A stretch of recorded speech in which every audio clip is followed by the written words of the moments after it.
أعوذ بالله من الشيطان الرجيم.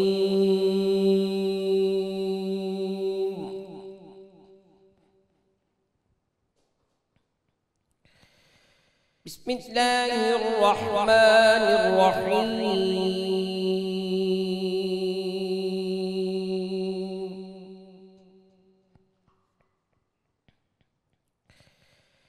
لا يستوي أصحاب النار وأصحاب الجنة.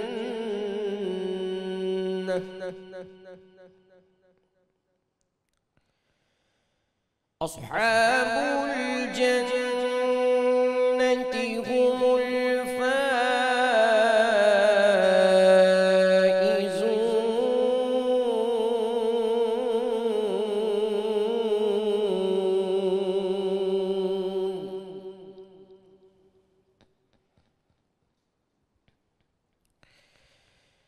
لو أنزلنا هذا القرآن على جبل لرأيته خاشعا متصدعا من خشية الله.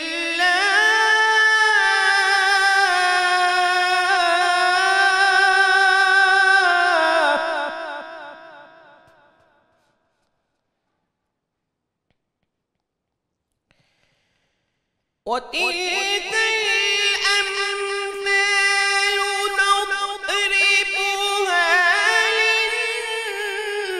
للناس لعلهم يتفكرون.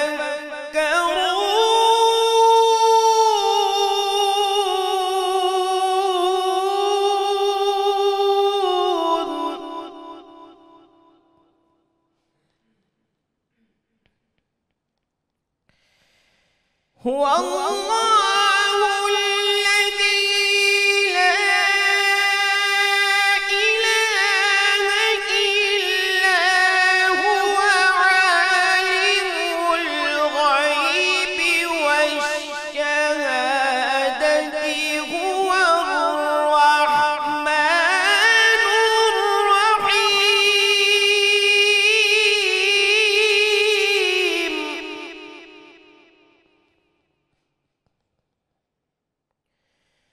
هو الله الذي لا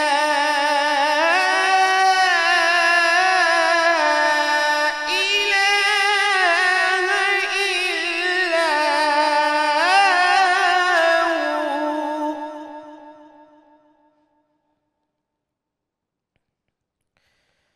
عالم الغيب والشهادة هو الرحمن الرحيم.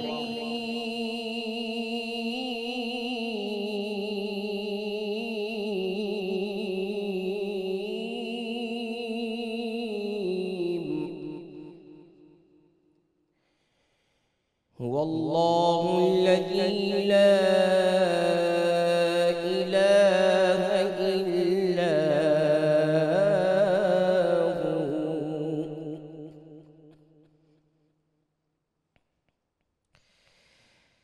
الملك القدوس السلام المؤمن المهيمن العزيز الجبار المتكبر سبحان الله.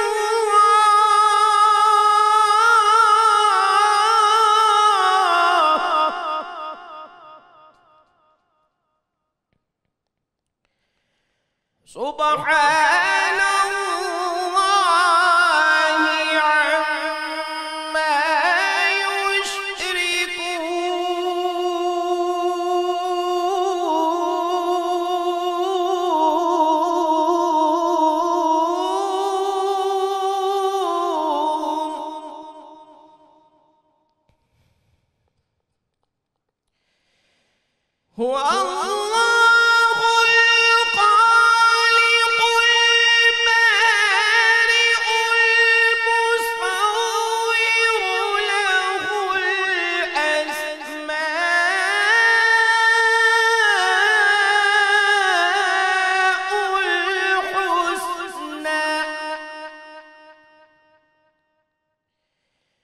يسبح له ما في السماوات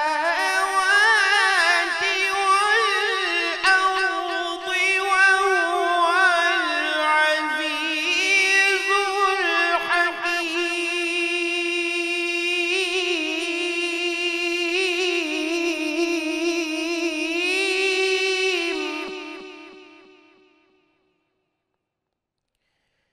يسبح له ما في السماوات والأرض وهو العزيز الحكيم.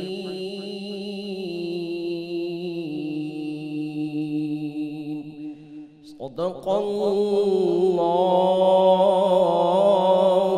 العظيم. ماشاءاللہ جی ماشاءاللہ سبحان اللہ. ملک معروف قاری جناب قاری محمد کامران قادری صاحب تلاوت کلام پاک فرما رہے تھے اور ہم سب کے قلوب کو منور فرما رہے تھے. الحمدللہ رب العالمین والصلاة والسلام علی سید الانبیاء والمرسلین. اللہم صلی علی سیدنا و مولانا محمد وعلی آلہ واصحابہ وبارک وسلم وصلی علیہ. دنیا کے تمام دیکھنے والوں کو، تمام چاہنے والوں کو، تمام پیار کرنے والوں کو اور جہاں جہاں تک اس وقت میری آواز کو سنا اور مجھے دیکھا جا رہا ہے، جنید اقبال کی جانب سے انتہائی محبت کے ساتھ السلام علیکم. ایک بار پھر ناظرین، رحمت رمضان کی خصوصی براہ راست شریعت میں 29ویں شب کو یعنی 5ویں تاک رات اور ممکنہ شب قدر کے موقع پہ ان حسین سے لمحات میں میں دل کی گہرائیوں سے آپ کو خوش آمدید کہتا ہوں. ناظرین کرام، بس یہ اب جاتے ہوئے لمحات ہیں، پیارے سے لمحات ہیں، خوبصورت سے لمحات ہیں، لطیف سے لمحات ہیں. یہ مہمان بس اب چند گھنٹوں کا مہمان ہے، 2 دن یا 1 دن کا مہمان ہے. ناظرین کس کو معلوم کہ اگلے برس کس کو رمضان نصیب ہو کہ نہ ہو، لیکن آج کی رات بڑی اہم ترین رات ہے صاحب، اور آج ممکنہ شب قدر ہے. خدا نہ خواستہ اگر ابھی بھی رمضان ہم نے غفلت میں گزار دیا ہے تو بگڑا ابھی کچھ بھی نہیں، کچھ بھی نہیں بگڑا. اس کا دربار کھلا ہے، رحمتیں چھماچم برس رہی ہیں. کسی سے اجازت لینے کی، کسی سے پوچھنے کی ضرورت نہیں ہے. کوئی نہیں چاہیے صاحب بیچ میں واسطے اور تعلق کے لیے کہ اللہ کی بارگاہ سے ملا دو. یہ تعلق بھی آپ کا ہے، یہ واسطہ بھی آپ کا ہے، اور آپ نے بلا واسطہ جانا ہے صاحب، بلا واسطہ جانا ہے. کسی کے واسطے کی ضرورت نہیں ہے. اللہ کی بارگاہ میں پہنچ جائیے. ہاں جب پہنچ جائیں تو واسطہ دیجئے اس کا جس کے صدقے سے اللہ تعالیٰ نے کائنات کو عطا کیا ہے، جس کے صدقے سے اللہ تعالیٰ نے سب کچھ عطا کیا ہے، اور ان کے صدقے سے ہی ہمیں شب قدر ملی ہے. ناظرین ان کے صدقے سے اللہ سے مانگ لیجئے، اور اتنا مانگ لیجئے، اتنا مانگ لیجئے کہ رب آپ کو عطا کر دے جو آپ چاہتے ہیں. یاد رکھیے گا، مایوس مت ہوئیے گا. کچھ بھی کر لیا ہے زندگی میں، ابھی بھی آج کی رات باقی ہے، لہٰذا کوشش کیجئے گا آج اپنے رب کو ضرور راضی کریں. ناظرین کرام، بلا تمثیل عرض کر رہا ہوں چونکہ آج فرسٹ میں ہے تو ذرا کچھ بات مزدوروں کے حوالے سے کر لیتے ہیں، کچھ بات القاسب و حبیب اللہ کی روشنی میں کر لیتے ہیں. اور بلا تمثیل آپ سے عرض کر رہا ہوں کہ ایک انسان کسی انسان کی دوستی کا دعویٰ کرے ناظرین تو یہ دیکھا جائے گا کہ وہ دوست کون ہے، کس فیملی سے ہے، کہاں رہتا ہے، کیا کرتا ہے، کیسا کردار ہے. یعنی دوست کا بنیادی طور پر حوالہ ہوا کرتا ہے. ناظرین خدا اس کی کہ اس دنیا کا خالق، اس دنیا کا مالک، اس دنیا کا پالنہار کسی کو اپنا دوست کہے، اپنا محبوب کہے. ناظرین پھر یہ بات یہاں ختم نہ کرے بلکہ رحمت دو عالم صلی اللہ علیہ وآلہ وسلم بھی اس شخص کو، اس کی عظمتوں کو، اس کی رفتوں کی وجہ سے اسے اپنا دوست فرمائے، اپنا محبوب فرمائے. ناظرین تو سوچئے اس کی بلندی، اس کے مقام کا کیا عالم ہوگا کہ جو شخص اپنے ہاتھ سے محنت مزدوری کرتا ہے اور کماتا ہے اور اپنے بیوی بچوں کا پیٹ بھرتا ہے، حلال لقمہ کھاتا ہے. ناظرین اللہ کے نزدیک وہ اللہ کا محبوب ہے، اللہ کا دوست ہے، اللہ کے پیارے کا پیارا ہے. ناظرین کرام، ایک بات میں ابتدا میں آپ سے عرض کروں، بعض لوگوں کی طبیعت پر سستی اور کاہلی اتنی غالب ہوتی ہے اور آرام طلبی ان کی ہڈیوں میں، ان کے گوشت پوست میں اور ان کے خون میں اس حد تک صلاحیت کر چکی ہوتی ہے کہ بیوی بچوں کی تنگ دستی اور ان کی آہ و بکا بھی ان کے اوپر اثر نہیں کرتی. اچھا کچھ باتیں میں نے بڑی آپ سے ایسی کرنی ہے جس کو آپ سمجھنے کی ذرا کوشش کیجئے گا اور آپ کو محسوس ہوگا کہ آپ کے اطراف میں کہیں نہ کہیں ایسے کردار موجود ہیں. یعنی آہستہ آہستہ غیرت و حمیت بھی ان کے دل سے مکمل طور پر رخصت ہو جاتی ہے.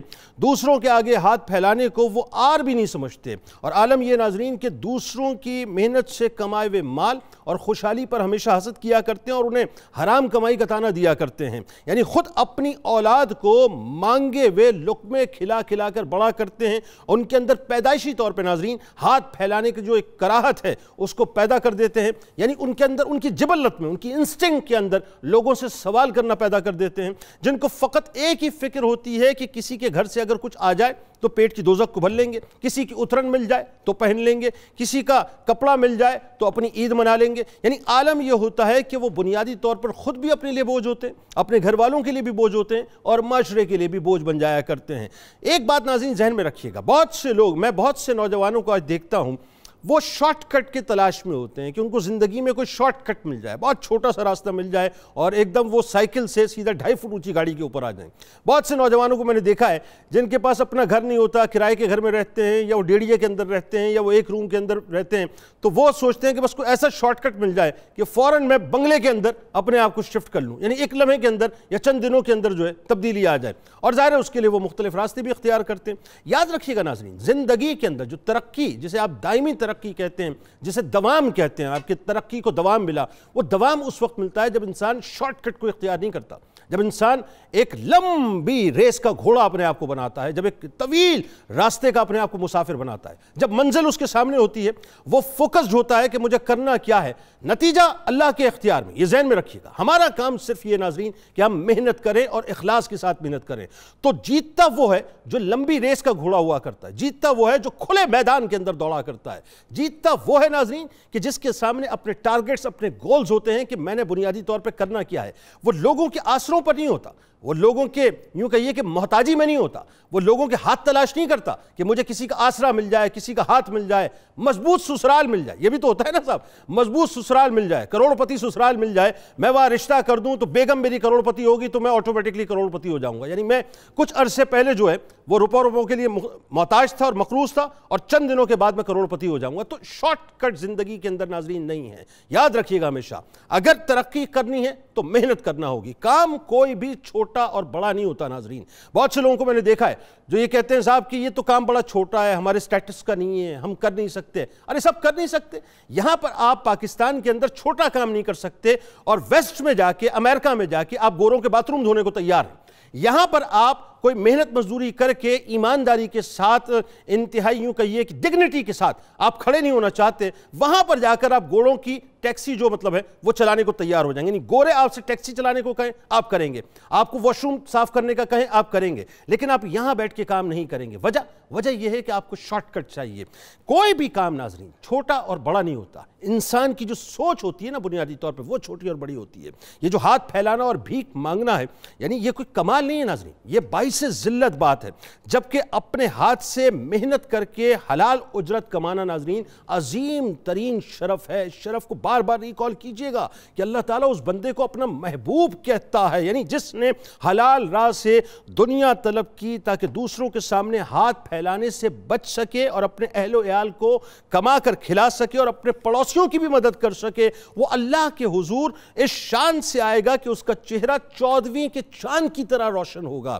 ناظرین کرام، اپنا ہاتھ یعنی اپنے ہاتھ سے رزق کمانے والا، کسی کے آگے ہاتھ نہ پھیلانے والا اور ضروریات کو اپنے ہاتھ سے پورا کرنے والا، اپنے گھر والوں کا پیٹ پالنے والا شخص ناظرین وہ عظیم ترین شخص ہے جسے اللہ تبارک و تعالیٰ کے محبوب نے اپنی مبارک زبان سے القاسب حبیب اللہ کا تاج پہنایا ہے۔ یعنی اللہ پسند فرماتا ہے حلال روزی کی تلاش میں بندے کو تھکا ہوا دیکھے، اللہ پسند فرماتا ہے اور اس کے محبوب پسند فرماتے ہیں کہ جس کے ہاتھ ناظرین محنت کر کے سوج جایا کرتے ہیں وہ اللہ اور اس کے رسول صلی اللہ علیہ وآلہ وسلم کو بہت محبوب ہیں، بہت پسند ہیں۔ یعنی جس کے ہاتھوں کی کمائی پہ ناظرین سرکار مدینہ صلی اللہ علیہ وآلہ وسلم نے پاکیزگی کی مہر ثبت فرمائی ہے، جس کے ہنر سے اللہ بے انتہا محبت کرتا ہے، جس کی محنت سے کمانے سے، یعنی ایک انسان ہے نا جو محنت کر کے کماتا ہے اور کماتے کماتے یعنی محنت کرتے کرتے وہ تھک جاتا ہے، تھک کے چور ہو جاتا ہے، اللہ تبارک و تعالیٰ اس کی اس تھکن کی وجہ سے اس کے گناہوں کے پہاڑ کو چورا چورا کر دیا کرتا ہے، اس کے اس چور ہونے سے وہ پہاڑ جو گناہوں کا ناظرین وہ چور چور ہو جایا کرتا ہے۔ ناظرین کرام ایک بات ذہن میں رکھیں کہ اسلام کا ذرا مزاج دیکھیں اور غور کیجئے گا کہ اسلام کا مزاج کیا۔ حضرت اسماء بنت ابی بکر رضی اللہ تعالی عنہما جانوروں کی یعنی خدمت کرتی تھیں اور جنگل سے لکڑیاں چن کر لا کے کام کیا کرتی تھیں۔ کچھ خواتین ناظرین کھانا پکا کر اور کچھ دودھ نکال کر اس زمانے میں فروخت کیا کرتی تھیں۔ کچھ صحابیات ایسی تھیں جو دایا کا کام کیا کرتی تھیں۔ حضرت عائشہ صدیقہ سلام اللہ علیہا نے ام المومنین حضرت زینب بنت جحش سلام اللہ علیہا کے بارے میں فرمایا کہ وہ اپنی محنت سے کماتی تھیں اور اللہ کی راہ میں صدقہ کیا کرتی تھیں۔ دیکھیں ان کے پاس کس بات کی کمی تھی، مجھے ایک بات بتائیے صاحب، کس بات کی کمی تھی؟ ارے وہ تو زمین کو ٹھوکر مارتی تو زمین سونا اگلنا شروع کر دیتی. لیکن اب کمال دیکھیں ہماری ماؤں کا کیا تھا کہ انہوں نے محنت کی اور محنت کرنے کے بعد وہ اللہ ہی کی راہ میں خرچ کر دیا کرتی تھی. یعنی اسلام نے اپنے ماننے والوں کو ناظرین جائز طریقے سے مال کمانے سے کبھی نہیں روکا، بلکہ ان کو ترغیب کی کہ عزت و احترام سے روزی کمائیں اور ساتھ ساتھ محنت و مزدوری سے حلال رزق کمانے اور جائز پیشہ اختیار کرنے کو بڑی عبادت قرار دیا ہے. ناظرین یہ جو ہم 24 آورز ہمیں دیے نا اللہ تعالیٰ نے، لوگ یہ سمجھتے ہیں صاحب کہ جو ہم سجدے کرتے ہیں یہی عبادت ہے، یا جو قرآن کی تلاوت کرتے ہیں یہی عبادت ہے. نہیں صاحب، یہ نہیں ہے، صرف اس کے علاوہ بھی ہے. جو شخص اپنے حلال روزگار کے لیے نکلتا ہے، اپنے بیوی بچوں کے لیے کماتا ہے، یہ بھی ایکچولی اگر وہ اسی نیت سے نکل رہا ہے تو 24 آورز اللہ تبارک و تعالیٰ آپ کو عبادت ہی کے زمرے میں کاؤنٹ کرتا ہے. یعنی حضرت داؤد علیہ السلام اپنے دست مبارک سے محنت کر کمایا کرتے تھے.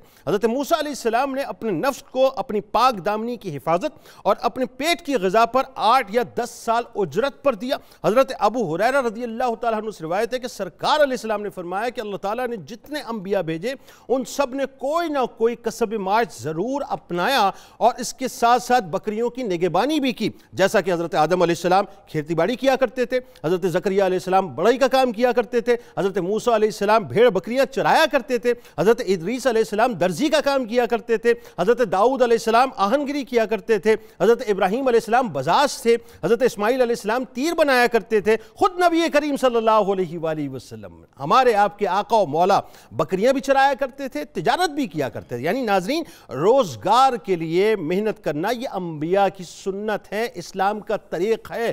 ہاتھ پھیلانا اللہ کو پسند نہیں ہے. اسلام نے کسی بھی صورت ہاتھ پھیلانے کو پسند ہی نہیں فرمایا. یعنی کسب مال کا جو معاملہ ہے ناظرین اس پر زور دیا ہے. تاریخ اسلام پر اگر ایک نگاہ ڈالیں ناظرین تو ہمیں معلوم ہوگا کہ صحابہ کرام رضوان اللہ تعالیٰ علیہ مجمعین کو انتہائی مشکل حالات سے گزرنا پڑا صاحب، انتہائی مشکل حالات سے. لیکن کمال کیا ہے، ایک دوسرے سے بھی ہاتھ نہیں پھیلایا کرتے تھے، ایک دوسرے سے بھی سوال نہیں کیا کرتے تھے، محنت کیا کرتے تھے، مزدوری کیا کرتے تھے اور حلال کمایا کرتے تھے. حضرت زبیر بن عوام رضی اللہ تعالیٰ عنہ سے مروی ہے کہ سرکار علیہ السلام نے فرمایا کہ تم میں سے کوئی رسی لے کر، اب غور کیجئے گا اس حدیث پہ، یہ جو ہم کہتے ہیں نا کہ چھوٹا کام بڑا کام، ارے صاحب کوئی چھوٹا بڑا نہیں ہوتا، نکالیے یہ ڈسکارڈ کیجئے اپنی میموری سے ان باتوں کو. کوئی چھوٹا بڑا نہیں ہوتا، ہر کام عظیم ہے اگر آپ اس پہ لگے ہوئے اور دل سے لگے ہوئے اور ایمانداری سے کام کر رہے ہیں. میرے سرکار نے فرمایا کہ تم میں سے یعنی کوئی رسی لے کر لکڑیوں کا گٹھا اپنی پشت پر اٹھا کر لائے اور اس کو فروخت کرے اور اللہ تعالیٰ اس کی وجہ سے اس کی آبرو بچا لے،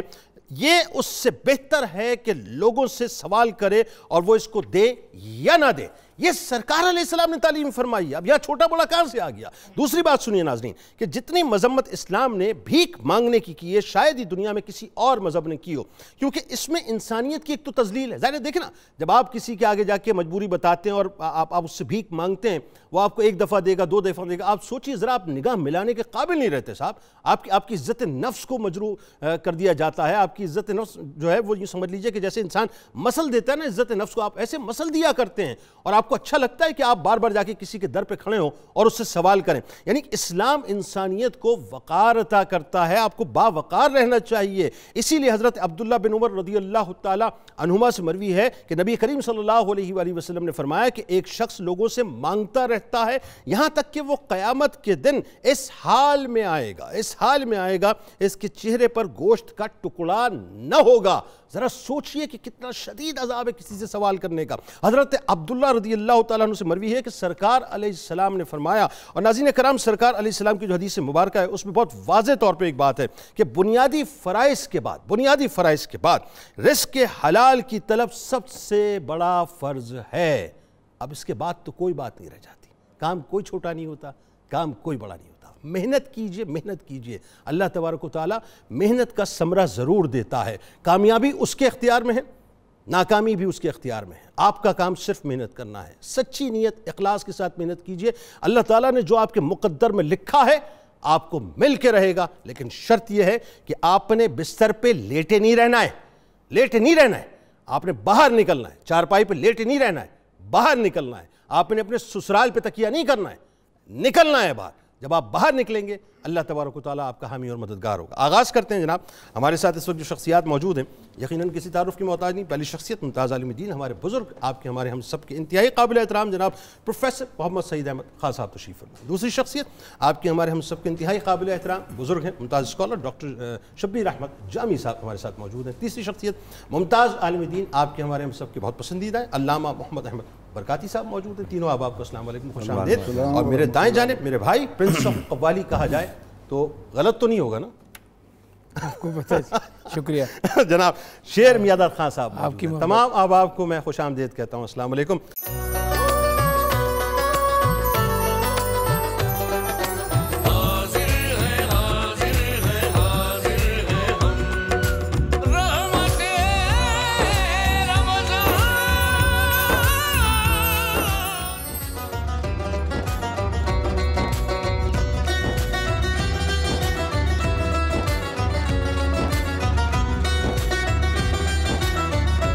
جناب ایک بار پھر میں آپ کو خوش آمدید کہتا ہوں۔ رحمت رمضان کی خصوصی براہ راست نشریات ہے، 29ویں شب ہے، 5ویں طاق رات ہے، ممکنہ شب قدر ہے ناظرین، اور آج چونکہ فرسٹ میں بھی ہے تو ہم نے سوچا کہ ذرا آج اس حوالے سے بھی بات کریں کہ یہ محنت کی فضیلت کتنی ہے اور ہمیں کس حد تک رزق حلال کی طرف جانا چاہیے۔ یہ بھی تو ایک سوال ہے نا صاحب، صرف محنت ہی نہیں کرنی ہے بلکہ جو نوٹ ہمارے پاس آنے ہیں وہ صاف ستھرے ہونے چاہیے، پراگندہ نوٹ نہ ہو۔ آغاز کرتے ہیں پروفیسر صاحب، ذرا بتائیے کہ سب سے پہلے تو کسب معاش کی جو فضیلت ہے قرآن اور حدیث کی روشنی میں۔ بسم اللہ الرحمن الرحیم، اللہم صلی علی محمد کما تحب و ترضی۔ بہت شکریہ جناب جنید اقبال صاحب۔ اصل بات تو یہی ہے کہ کمائی تو کرنا ہے، لیکن اس میں حلال اور حرام کی تمیز یہ بنیادی اہمیت کی حامل ہے۔ بالکل ٹھیک۔ آپ نے بھی نبی اکرم رحمت عالم صلی اللہ علیہ وسلم کا یہ ارشاد ناظرین کو سنایا کہ کسب الحلال فریضۃ بعد الفریضہ، فرائض کے بعد اہم فریضہ حلال کمانا ہے۔ اللہ رب العزت نے قرآن کریم میں حکم دیا کہ انفقوا من طیبات ما کسبتم، اپنی پاکیزہ کمائی میں سے خرچ کرو، ومما اخرجنا لکم من الارض۔ ٹھیک۔ پروردگار عالمین نے انبیاء علیہ السلام بھیجے، آپ نے ذکر کیا ابراہیم علیہ السلام جیسا اللہ کا خلیل کھیتی باڑی کر کے روزی کماتے تھے، حضرت داؤد علیہ السلام اپنے ہاتھوں سے زرہ، لوہے کی زرہ بنا رہے ہیں اور بیچ کر اپنا گزارا کر رہے ہیں۔ پروردگار عالمین نے انسان کی تخلیق کے بارے میں فرمایا کہ لَقَدْ خَلَقْنَا الْإِنسَانَ فِي كَبَدٍ، ہم نے انسان کو مشقت میں پیدا کیا ہے۔ اب انسان نے دنیا میں آنے کے بعد اپنی ضرورتوں کی تکمیل کے لیے محنت سے کمانا ہے اور اس کمائی سے اپنی اور اپنے ماتحت لوگوں کی ضرورتوں کو پورا کرنا ہے۔ بالکل ٹھیک۔ پروردگار عالمین نے قرآن کریم میں ہمیں یہاں تک حکم دیا کہ فَإِذَا قُضِيَتِ الصَّلَاةُ، جب جمعہ کی نماز ادا ہو جائے، فَانْتَشِرُوا فِي الْأَرْضِ، تو زمین میں پھیل جاؤ، واہ، وَابْتَغُوا مِنْ فَضْلِ اللَّهِ، اور اللہ کا فضل تلاش کرو۔ واہ سبحان اللہ۔ یعنی رب العالمین خود ہمیں حکم دے رہا ہے کہ ہم نماز سے فراغت کے بعد جس بات کی طرف متوجہ ہوں وہ حلال کمائی ہے، اور اس حلال کمانے کے لیے اللہ رب العزت نے انسان کو اعضاء عطا کیے، ان کو بار بار اس نے حکم بھی دیا کہ تم، اللہ تعالیٰ نے قرآن پاک میں انبیاء علیہ السلام کو حکم دیا کہ ایھا الرسل، اے رسولو، کلوا من الطیبات واعملوا صالحا، پاکیزہ کمائی میں سے کھاؤ اور نیک اعمال بجا لاؤ۔ واہ۔ اور اس نے اسی انداز میں اہل ایمان کو بھی حکم دیا کہ ایمان والو تم پاکیزہ کمائیوں میں سے۔ پھر اللہ تعالیٰ نے قرآن کریم میں فرمایا کہ للرجال نصیب مما اکتسبوا وللنساء مما اکتسبن۔ آپ نے صحابیات کا، امہات المومنین تک کا ذکر کیا کہ وہ کماتی تھیں، تو پروردگار عالمین فرماتے ہیں کہ مردوں کے لیے وہ کچھ ہے جو انہوں نے کمایا، ٹھیک ہے، اور عورتوں کے لیے وہ کچھ ہے جو انہوں نے کمایا۔ مرد بھی کماتے ہیں، عورتیں بھی کماتی ہیں۔ کیا کہنا؟ نیکی کی ضرورت مرد کو بھی ہے حلال اپنا پیٹ حلال روزی سے بھرنا عورت کی بھی ضرورت ہے۔ تو اللہ رب العزت نے اس ضمن میں کسی کو یہ تمیز نہیں دی کہ مرد کمائیں اور عورتیں بیٹھ کر بیکار رہیں اور وہ کمائی نہ کریں۔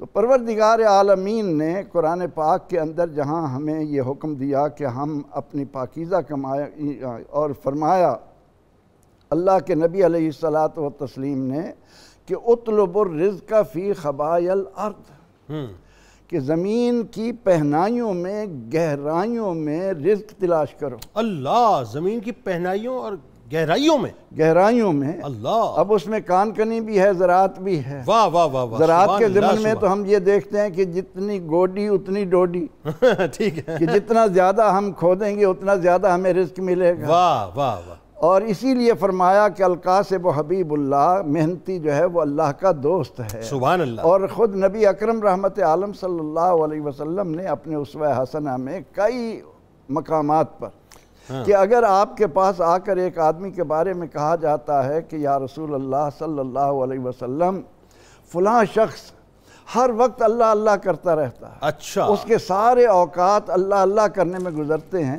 تو آپ صلی اللہ علیہ وسلم نے فرمایا کہ وہ کھاتا پیتا کہاں سے ہے؟ ہائے ہائے ہائے ہائے، کیا اچھی بات۔ عرض کی گئی کہ اس کے کھانے پینے کا اہتمام اس کا بھائی کرتا ہے۔ ہائے ہائے، یہ سن کر رسول اللہ صلی اللہ علیہ وسلم نے فرمایا کہ اس ہر وقت اللہ اللہ کرنے والے سے اس کا بھائی بہتر ہے جو اس کو خوراک مہیا کر رہا ہے، سبحان اللہ، کیا کہنے، جو واہ واہ اس کے واہ، لیے لباس کا بندوبست کر رہا ہے۔ سبحان اللہ۔ ایک سفر میں نبی اکرم رحمت عالم صلی اللہ علیہ وسلم جب اپنے ہمراہیوں کے ہاں رکے تو فیصلہ ہوا کہ ایک بکری ذبح کی جائے۔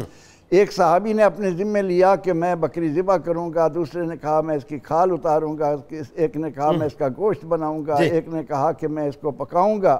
تو اللہ کے نبی علیہ السلام نے فرمایا کہ لکڑیاں میں لے کے آؤں گا، ٹھیک ہے۔ صحابہ رضی اللہ عنہم نے عرض کی یا رسول اللہ صلی اللہ علیہ وسلم، ہمارے ہوتے ہوئے آپ یہ کام کریں؟ فرمایا کہ مجھے یہ پسند ہے کہ میں اپنے ہاتھ سے کما کر کھاؤں، کیونکہ اللہ کے نبی حضرت داؤد علیہ السلام کا یہ عمل تھا کہ وہ اپنے ہاتھ سے پاکیزہ کمائی کھاتے تھے۔ تو اللہ تعالیٰ نے انسان کے لیے واضح کر دیا کہ لیس للانسان الا ما سعی، انسان کے لیے وہی کچھ ہے جس کے لیے وہ سعی کرتا ہے، کوشش کرتا ہے۔ تو ان حقائق کی روشنی میں آج اگر مسلمان دنیا کے سامنے سینہ تان کر کہے کہ مزدور کی جو شان اسلام نے بڑھائی ہے، اسلام کے علاوہ کسی کے دامن اس میں بات کرتے ہیں نا آگے جا کے، ظاہر ہے آج تو مزدوروں کا دن ہے، چونکہ مزدوروں کے حقوق پہ بھی بات کریں گے، اور دنیا میں سب سے پہلے مزدوروں کے حقوق کی آواز کو بلند کسی اور نے نہیں کیا، وہ بھی اسلام نے کیا، اور وہ بھی سرکار مدینہ صلی اللہ علیہ وسلم نے کیا۔ اچھا ناظرین، محفل کے دروازے تو ہم نے آپ کے لیے کھول دیے ہیں، تو جو زندگی میں شارٹ کٹ چاہتے ہیں وہ ہمیں کال نہیں کریں گے، وہ بیٹھ کے صرف پروگرام دیکھیں گے، اور جن کو محنت کرنی ہے اور کچھ سمجھنا ہے وہ ضرور ہمیں کال کریں اور ہم سے سوالات کریں، انشاءاللہ جوابات آپ کو دیں گے۔ ڈاکٹر صاحب ذرا بتائیے، کسب معاش کا جو عملی مظاہرہ ہے سرکار مدینہ صلی اللہ علیہ وآلہ وسلم کی حیات طیبہ میں نظر آتا ہے، اور صحابہ کرام رضوان اللہ تعالیٰ علیہ مجمعین کی زندگیوں میں تو کیا ہی بات ہے صاحب، کہ آپ دیکھیے کہ اتنی تکالیف امتحان کے باوجود بھی جو ہے قیامت صغریٰ بپا ہو گئی، لیکن ایک دوسرے کے سامنے بھی ہاتھ نہیں پھیلاتے تھے۔ بتائیے ذرا۔ بسم اللہ الرحمن الرحیم، بڑی خوبصورت باتیں ہو رہی ہیں۔ تو حضور نبی اکرم صلی اللہ علیہ وسلم کی ذات گرامی نے اور خود انبیاء کرام نے اور امت کے صالحین نے وہ طریقہ چل کے دکھایا کہ جس میں کسب معاش کا جہاں محنت نظر آتی ہے وہاں معیار بھی نظر آتا ہے۔ واہ، یعنی آپ نے محنت بھی کرنی ہے اور معیار کو بھی قائم رکھنا ہے۔ واہ واہ۔ اب اس میں ذرا دیکھیں کہ خواجہ نظام الدین صاحب کی بات ہو جائے تو وہ کہتے ہیں جی رزق کی 4 اقسام ہیں۔ ایک ہوتے رزق مقسوم، ایک ہوتے رزق مملوک، ٹھیک ہے، ایک ہوتے رزق حرام، ٹھیک ہے، ایک ہوتے رزق موعود۔ ٹھیک ہے۔ ان سے پوچھا کہ رزق مقسوم کیا ہے؟ وہ تو اللہ تعالیٰ نے جو آپ کی تقدیر میں لکھا ہے وہ تو آپ کو مل کر ہی رہے گا۔ واہ۔ اور ایک ہے رزق مملوک، اچھا، وہ جس کے لیے آپ نے محنت کرنی ہے، ٹھیک ہے، اور محنت اور کوشش کر کے اس کا مالک بننا ہے۔ واہ۔ اور ایک ہے رزق حرام، آپ محنت تو کر رہے ہیں، وہ رزق آ بھی رہا ہے لیکن وہ رزق حلال بن کے نہیں آ رہا، رزق حرام بن کے آ رہا یعنی ہے، راستہ صحیح نہیں ہے، راستہ آپ کا ٹھیک محنت کا راستہ ہی صحیح نہیں ہے۔ اور رزق موعود یہ ہے کہ اگر آپ صحیح معنی میں متقی بن جائیں تو اللہ تعالیٰ آپ کو رزق کی فراوانی دے گا۔ واہ واہ، تو اس کا مطلب کہ رزق کے باب میں ہم جب انبیاء کرام علیہ السلام کی سیرت کو پڑھتے ہیں تو ہمارے لیے سب سے بڑا نمونہ کامل رحمت للعالمین علیہ السلام کی سیرت مبارکہ ہے۔ تو آپ نے جوانی کے عالم میں بلکہ بچپن کو بھی شامل کر دیں، حضرت ابو طالب رضی اللہ تعالی عنہ کے ساتھ باقاعدہ تجارت کے ہنر سیکھے۔ واہ واہ، یعنی آپ کی سیرت میں یہ بھی ملتا ہے کہ آپ نے کئی اسفار اس لیے بھی کیے کہ میں ذرا دیکھوں کہ یہ تجارت کیا ہوتی ہے، واہ، سامان کیسے لے جاتے واہ، ہیں، کیسے بیچتے ہیں۔ واہ۔ تو لگتا یہی تھا کہ آپ کی یہی قابلیت حضرت خدیجۃ الکبریٰ سلام اللہ علیہا تک جب پہنچی تو انہوں نے جو آپ کو ایک وسیع مال تجارت دے کر اور اس پر امین بنا کر معاہدہ کر کے جو آپ کو بھیجا، جو ہماری سیرت کی کتابوں میں محفوظ ہے۔ اگر آج کا جو سستی اور کہلی کا مارا ہوا بندہ ہے وہ سیرت طیبہ کے ذرا اس باب کو تو پڑھ کے دیکھے کہ ہمارے نبی اکرم صلی اللہ علیہ وسلم نے کس وجد اور کیف کے ساتھ تجارت فرمائی ہے۔ مطلب ضروری نہیں ہے کہ بیچارہ اٹھنے کی بھی محنت کرے، بستر پہ لیٹے لیٹے پڑھ لے تو ہو سکتا ہے اٹھنا شروع ہو جائے پھر وہ۔ جی اس کے علاوہ پھر انبیاء کی پوری لسٹ ملتی ہے۔ حضرت آدم علیہ السلام ہل جوتتے تھے، حضرت داؤد علیہ السلام زیرہ بناتے تھے، حضرت ادریس علیہ السلام لباس کا کام کرتے تھے۔ تو یہ ساری ترتیبیں ملتی ہیں۔ حضرت موسیٰ علیہ السلام کا جب حضرت شعیب علیہ السلام کے ساتھ تربیت کے لیے بھی وہاں گئے اور وہاں ٹھہرے بھی صحیح، تو انہوں نے آپ کی تربیت کے لیے 8 یا 10 سال یہ بکریاں چرانے کا کام آپ سے لیا۔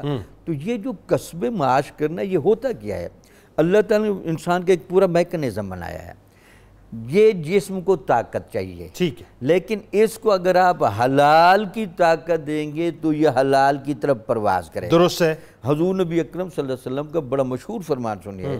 حضور نبی اکرم صلی اللہ علیہ وسلم نے فرمایا کہ اگر تم حلال کھاؤ گے، حلال کام کرو گے، ٹھیک ہے، جنت میں جاؤ گے۔ ٹھیک ہے، اگر تم نے حرام کمایا، تم حرام کاری کرو گے، ٹھیک ہے، اور تمہارے اندر قتل و غارت عام ہوگا۔ ہاں، تو آج ہمارے معاشرے میں جو قتل و غارت یا بد اخلاقی اور برائی کا اتنا بہتات ہے، اس کی بنیادی وجہ یہ ہے کہ ہمارے رزقوں میں حرام بہت زیادہ۔ اس پہ بات کرتے ہیں آگے۔ دیکھیں صحابہ کرام رضوان اللہ تعالیٰ علیہ مجمعین میں سیدنا صدیق اکبر رضی اللہ تعالیٰ عنہ کو اس گہرائی کو چیک کریں کہ آپ باقاعدہ خلیفہ بن چکے ہیں اور اس دوران بھی آپ اپنا مال تجارت کو لے کر جا رہے ہیں۔ تو حضرت عمر رضی اللہ تعالیٰ عنہ آپ سے ملتے ہیں، ان کا جناب خلیفہ ہونے کے بعد جو ذمہ داریوں کا ایک تفصیل لسٹ ہے وہ کام کون کرے گا اگر آپ تجارت کے لیے جا رہے ہیں؟ تو آپ نے کہا میں تو جو اسلام کو سمجھو وہ بھی کام میں نے کرنے ہیں، یہ بھی کرنے ہیں۔ ان کا نہیں، اس کے لیے ہم آپ کا متبادل بناتے ہیں۔ تو پھر صحابہ کی مجلس شورا جب بیٹھی اور انہوں نے جو کام کیا تو اس میں سیدنا صدیق اکبر کا وہ کتنا تاریخی جملہ تھا، جو مدینے کا عام بندہ گزارا کر رہا ہے، ایک مزدور کی جو مزدوری ہے، اس کے برابر میرا روزینہ لگایا جائے اور میں اس کے مطابق زندگی گزار کے دکھاؤں گا۔ یعنی آپ یہ دیکھیے کہ ایک مزدور کو اگر میں یوں کہوں تو سیدنا صدیق اکبر رضی اللہ تعالیٰ عنہ نے ایک پریسٹیج اور مقام دیا کہ جتنی اس کی مزدوری ہوگی ایک خلیفہ وقت کی اتنی مزدوری ہوگی۔ پھر حضرت عبد الرحمن بن عوف رضی اللہ تعالیٰ عنہ کتنی آپ کی ایکسپورٹس ہوتی تھیں، آپ حضرت عثمان بن عفان رضی اللہ تعالیٰ عنہ امپورٹس اور ایکسپورٹس آپ کی ہوتی تھیں۔ اچھا، حلال روزی کا جو تصور ہے ذرا علامہ صاحب اس پہ آتے ہیں کہ یہ بڑا ایک اہم ترین نقطہ ہے جس پہ ابتدا میں تھوڑا سا اشارہ ہوا کہ ایک شخص سے محنت کر رہا ہے، ٹھیک ہے جی، اب محنت تو وہ بھی کر رہا ہے جو حرام کما رہا ہے، محنت وہ بھی کر رہا ہے جو حلال کما رہا ہے، ٹھیک ہے، اور ایک وہ ہے تو ظاہر ہے جس کو محنت کرنی نہیں ہے، لیکن جو محنت کر رہا ہے اس کو یہ پتہ ہونا چاہیے کہ میرا راستہ کیا ہے، آیا کہ غلط راستہ ہے صحیح راستہ ہے۔ تو جو حلال روزی کمانے کا تصور ہے، اس کی فضیلت ہے قرآن و سنت کی روشنی میں، وہ ذرا بتائیے۔ بسم اللہ الرحمن الرحیم۔ انتہائی اہم ترین موضوع ہے جس پہ آج آپ نے انتخاب کر کے گفتگو کرنے کا موقع دیا ہے۔ شکریہ۔ اس حوالے سے کہ یہ ایک سوچ بھی دے گا سننے والوں کو، دیکھنے والوں کو، کہ جو مزدور طبقہ ہے اگر کہیں پر خدا نخواستہ ان کے حقوق غصب ہو رہے ہیں تو ان کو یہ تسلی رہے کہ جہاں ہمارے حقوق ایک طرف غصب ہو رہے ہیں تو پھر اللہ کی رحمت دوسری طرف سے ہمارے شامل حال ہو رہی ہے، ان کو تسلی رہے گی۔ اور اگر یہ تسلی نہ ہو تو پھر یہی چیز معاشرے کے اندر انتشار کا بھی باعث بنتی ہے کہ کبھی کبھی انہی مزدوروں میں سے پھر خود سر لوگ اٹھتے ہیں جو معاشرے کا پھر امن تباہ کرتے ہیں۔ درست۔ تو اس لیے یہ انتہائی اہم ترین موضوع ہے، اور اس حوالے سے ہم اس میں جب قرآن مجید فرقان حمید کو پڑھتے ہیں تو قرآن مجید نے فرمایا لیس للانسان الا ما سعی، انسان اصل اسی چیز کا ہی حقدار ہے جس کی اس نے کوشش کی، ٹھیک ہے، جس پہ محنت نہیں کی یہ اس کا مالک نہیں ہے، ٹھیک ہے، خواہ وہ اعمال صالحہ ہیں یا وہ دنیا کی کمائی ہے، رزق ہے۔ تو اس حوالے سے قرآن مجید فرقان حمید نے جو انبیاء کرام علیہ الصلوۃ کو احکامات دیے وہی ان انبیاء کی امتوں کو بھی عطا کیے، درست، اور کہا کہ پاکیزہ کھاؤ۔ پاکیزہ کیا کرے گا؟ یہ آپ کی رہنمائی کرتا ہے جنت کی طرف جانے، اور ناپاک آپ کو کھینچتا ہے جہنم کی طرف۔ اب اٹریکشن ہے دونوں طرف، تو رستہ آپ نے روٹ کون سا اختیار کرنا ہے یہ آپ کے اپنے بس میں وَهَدَيْنَاهُ النَّجْدَيْنِ، اللہ نے یہ دونوں رستے آپ کو بتا دیے۔ اب اس کے بعد فَأَلْهَمَهَا فُجُورَهَا وَتَقْوَاهَا، ناجائز کس طرح کھانا ہے وہ بھی سمجھا دیا، اور جائز کیسے کرنا ہے وہ بھی اللہ تعالیٰ نے آپ کو سمجھا دیا ہے۔ جو جائز ہے وہ تقویٰ تک لے کے جائے گا، اور جو ناجائز ہے وہ آپ کو فسق و فجور کی طرف لے کے جائے گا۔ ناجائز سے کیسے بچنا ہے یہ بھی بتا دیا، جی، اور حلال راستہ کیسے اختیار کرنا ہے، بالکل۔ تو اب دیکھتے ہیں قرآن مجید میں فرمایا یا ایھا الذین آمنوا کلوا من طیبات ما رزقناکم، یہ بہت ہی پیارا انداز فکر اللہ نے عطا کیا کہ اے ایمان والو کھاؤ اس میں سے جو ہم نے تمہیں دیا ہے، پاکیزہ میں سے۔ یہ پاکیزہ میں سے کھانا یہ کتنا بڑا کام ہے۔ رب فرماتا ہے وَاشْكُرُوا لِلَّهِ، جو پاکیزہ کھاتے ہو یہ اللہ کی اتنی بڑی نعمت ہے کہ وہ کھانے کے بعد اللہ نے جو تمہیں رزق حلال دیا ہے اس پہ اللہ کا شکر ادا کرنا ضروری ہے۔ سبحان اللہ، سبحان اللہ۔ یعنی یہ جو ہم رزق حلال کھاتے یہ نہ سمجھے کہ بس کھایا اور گیا، یہ تو اللہ کا بہت بڑا فضل ہوا ہے۔ آپ رزق حلال کھا گئے، اب اللہ کی ذات نے جو آپ کو رہنمائی دی ہے، جو آپ کو حوصلہ اور ہمت اور یہ رستہ دیا ہے، اب وہ مالک اس بات کا حقدار ہے کہ اس کا شکر ادا کیا جائے۔ پھر اسی طرح رب کائنات نے مزید فرمایا یا ایھا الناس کلوا مما فی الارض حلالا طیبا ولا تتبعوا خطوات الشیطان، حلال اور پاکیزہ کھاؤ، شیطانی رستوں کی پیروی نہ کرو، ناجائز کھانے کی طرف مت چلو۔ تمہارا مقدر جب حضور کا امتی ہونا ہو گیا تو اب رزق حرام تمہارا مقدر نہیں ہونا چاہیے۔ تمہارا مقدر جب اتنے شان والے نبی تمہیں ملے ہیں تو پھر رزق بھی تمہاری شان والا ہی چاہیے، اور اس سے رزق حلال سے بڑھ کے اور کوئی رزق نہیں ہو سکتا۔ حضور صلی اللہ علیہ وسلم پہ نازل ہونے والا پاک کلام قدم قدم پہ ہماری نہ صرف رہنمائی کرتا ہے بلکہ حوصلہ افزائی بھی کرتا ہے کہ آپ جو کچھ اعمال صالحہ کر رہے ہو ان کے بدلے میں اللہ تعالیٰ آپ کو کیا عطا فرما رہا ہے۔ اور اس ضمن میں فرمایا وَكُلُوا مِمَّا رَزَقْنَاكُمْ حَلَالًا طَيِّبًا وَاتَّقُوا اللَّهَ۔ اب یہ نہیں کہ میں نے بہت سا حلال کما لیا تو اب پھر میں خود سر ہو جاؤں، اب میرے سے سنبھالا نہیں جا رہا تو میں ایک معاشرے کو انتشار کا اپنی دولت کی بنا پہ شکار کروں، نہیں۔ وَاتَّقُوا اللَّهَ، اب اللہ سے ڈرتے بھی رہو۔ یہ نہیں کہ میرے پاس بڑا پیسہ آ گیا میں بدمعاش بن جاؤں، نہیں، وَاتَّقُوا اللَّهَ، جب رب نے تمہیں دے دیا تو اس کو بچانے کا طریقہ ہے کہ اللہ تعالیٰ سے ڈرتے رہو۔ حضور صلی اللہ تعالیٰ علیہ وسلم آپ نے زندگی بھر اسی چیز کو حرز جاں بنایا، اور آپ کے جو اعمال اظہار نبوت اعلان نبوت سے پہلے کے امت کی رہنمائی کے ہیں ان میں سب سے بڑا کام یہی رزق حلال کا حصول۔ سبحان اللہ۔ حضور صلی اللہ علیہ وسلم خود فخریہ فرمایا، جب ایک صحابی نے عرض کیا تھا تو آپ نے فرمایا کہ اللہ کے تمام انبیاء کرام علیہ السلام بکریاں چراتے رہے، تو انہوں نے حرز کہا حضور آپ بھی؟ فرمایا ہاں میں بھی چرایا کرتا تھا، مکہ کے متمول لوگوں کی میں لے کے جاتا تھا اور قیمتاً ان سے میں مزدوری لیتا تھا اور وہ بکریاں چراتا تھا۔ آپ نے جو انٹرو میں بات کہی کہ کاروبار کوئی بھی چھوٹا نہیں ہوتا، اب دیکھیے حضور صلی اللہ علیہ وسلم نے خود وہ اپنا بکریاں چرانے کا عمل امت کیا بات، اب اس بات پہ امت کو بھی رہنا چاہیے، کام چھوٹا اور بڑا کوئی نہیں، رزق حلال اصل میں وہی سب سے بڑا ہوا کرتا ہے۔ حضور صلی اللہ علیہ وسلم آپ نے قدم قدم پہ جو ہماری رزق حلال کے حصول کے لیے رہنمائی دی ہے، تو صحابہ کرام میں دیکھیے حضرت سیدنا بلال حبشی رضی اللہ عنہ آپ پہ ایک وقت آیا تو حضرت بلال حبشی رضی اللہ عنہ کو جب حضور صلی اللہ علیہ وسلم نے کچھ آزادی عطا کی بھی آپ اپنے کچھ کام کرو، ان کو کہا کہ بلال اب ہمارے پاس اتنا نہ بیٹھا کرو، جا کے کوئی نہ کوئی کاروبار کرو۔ یعنی وہ بلال حبشی جن کو خریدا گیا تھا حضرت ابوبکر صدیق کی آپ کی دولت سے، آپ کی چاہت اور آپ کی محبت کی بنا پر اور خدمت رسول کے لیے وقف کیا گیا تھا، تو حضور نے یہ نہیں فرمایا کہ ہر وقت میرے ہی دربار کے تم ادھر متولی بن کے بیٹھو، بلکہ فرمایا باہر جاؤ اور کوئی نہ کوئی کاروبار کرو۔ تو پھر انہوں نے کھجوروں کا وہ کاروبار کیا جو آج پوری دنیا کے لیے اجوا کھجور سب سے سبحان اللہ، سبحان اللہ، کیا کہنے کیا کہنے کیا کہنے۔ اسی طرح ایک کالر کو پہلے لے لیتے ہیں، لال خان صاحب سرگودا سے ہمارے ساتھ ہیں، السلام علیکم۔ جی وعلیکم السلام بھائی جان۔ جی خان صاحب جناب۔ سر میرا سوال یہ ہے کہ ہمارے پاس کریش کا کاروبار ہے، یہ جو گھروں میں یا روڈ پہ استعمال یہ ذرا آڈیو کھو لیجیے. کیا کاروبار ہے آپ کا؟ یہ کریشر مشینیں نہیں ہے بجری بنانے والی، یہ بجری بنانے والی کریش کی مشین. ٹھیک ہے. جی ہاں. اب میرا سوال یہ ہے کہ آپ کو کریش کی گھر میں ضرورت ہے تو آپ مجھے آرڈر کرتے ہیں کہ مجھے کریش چاہیے تو ریٹ کیا ہے؟ میں بتاتا ہوں کہ 4,000 روپے سینکڑا ہے. ٹھیک ہے. 30 سینکڑا. اب آپ کے ساتھ میری ڈیل ہوگی 4,000 روپے پہ. ٹھیک ہے. اب جہاں سے میں خرید رہا ہوں آگے وہاں مال وہ 4,000 ہی کا ہے. ٹھیک ہے. لیکن وہاں میں اپنے ذاتی سورس استعمال کر کے تعلقداری سے میں اس میں روپیہ 2 روپے کم کروا لیتا ہوں. ٹھیک ہے. ریٹ میں. ٹھیک ہے. تو وہ مطلب 4,000 کی بجائے مجھے 3800 میں مل گیا مال. ٹھیک ہے. ٹھیک ہے. ٹھیک ہے. آپ کو میں نے 4,000 میں ہی دیا. ٹھیک ہو گیا، لے لیا میں نے. اب بتائیے آگے.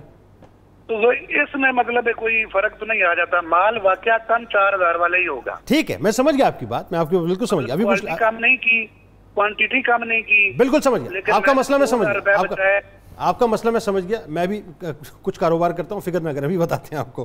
اچھا جی، اپنا وسیم اشرف صاحب ہیں حافظ آباد سے. السلام علیکم. جی وعلیکم السلام سر، کیا حال ہے؟ ٹھیک ہے جی، اللہ کا شکر ہے، آپ کی دعا. ٹھیک ہے جناب. اللہ کا شکر ہے، بالکل فرسٹ کلاس. جی حضور فرمائیے. میں سر میرے کو عشر نکالنا چاہتا ہوں اپنے گندم کا نا. عشر نکالنا چاہتے ہیں گندم؟ ٹھیک ہے. تو یہاں جو میں رہتا ہوں وہاں نا پانی کا بڑا مسئلہ ہے، پانی بہت خراب ہے. پانی کیا ہے؟ پانی اچھا نہیں ہے نا، نیچے والا پانی جو ہے نا پینے والا. ٹھیک ہے. تو وہ میں عشر کے پیسوں سے میں فلٹریشن پلانٹ لگوا سکتا ہوں؟ یہ سمجھ رہے ہیں آپ سوال ان کا؟ آواز سمجھ نہیں. ذرا آواز کھولیے گا ذرا پلیز، آڈیو. میں نا یہاں نا فلٹریشن پلانٹ لگوا سکتا ہوں عشر کے پیسوں سے؟